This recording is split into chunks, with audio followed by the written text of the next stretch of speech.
I always think that there's two types of players: players who love to win and players who hate to lose. Which one are you? I'm neither. Meaning? Meaning that I play to figure things out.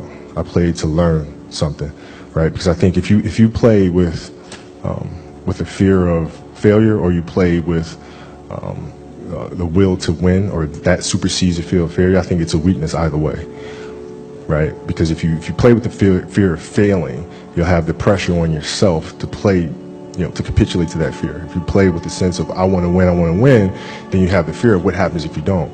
But if you find common ground in the middle, in the center, then it doesn't matter. You're unfazed by either, right? And that enables you to really just stay in the moment, stay connected to it, and not feel anything other than what's in front of you. So I try to just be dead center.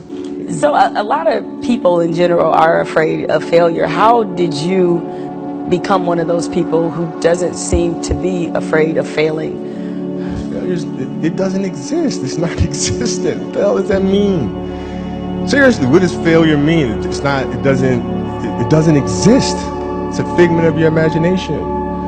What does it mean? I'm pulling a Jedi mind trick on me right now. I was like, does it exist? No, I'm serious.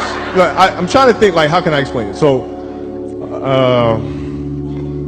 let's use happy endings, right? And then we can relate this to failure, why it's not existent. Everybody talks about everybody wants a happy ending, right? Now let's go to the reality of it, right? Let's look at a fairy tale story. Let's look at Snow White. She gets a happy ending. She finds Prince, whatever. She goes on. She lives happily ever after. Well, I call bullshit on that, because 2 months later, the fact is they had an argument and he's sleeping on the couch. Right? So the point is, the story continues. The story continues. So if you fail on Monday, the only way it's a failure on Monday is if you decide to not progress from that, right? So to me, that's why failure is not existent. Because if I fail today, okay, I'm gonna learn something from that failure, and I'm gonna try again on Tuesday. And I fail, and I'm gonna try again on Wednesday. So it doesn't exist, because I had a dream and I had goals that I wanted to accomplish, right? And if I don't accomplish those goals, I have to ask myself why, right? And so from my position, the reason why I would not have accomplished those things is poor leadership, failure to communicate properly with my teammates to put them in positions to be successful, lack of preparation.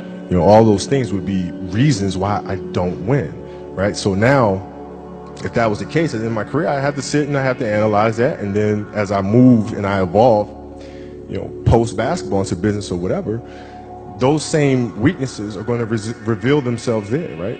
So if I don't learn from that, I'm going to struggle here too, right? So I can take those situations and learn from those and have them, make me a better person later in life. But if I don't take that stuff and apply that someplace else, then that's failing, which to me is the worst possible thing you could ever have, is to stop and to not learn.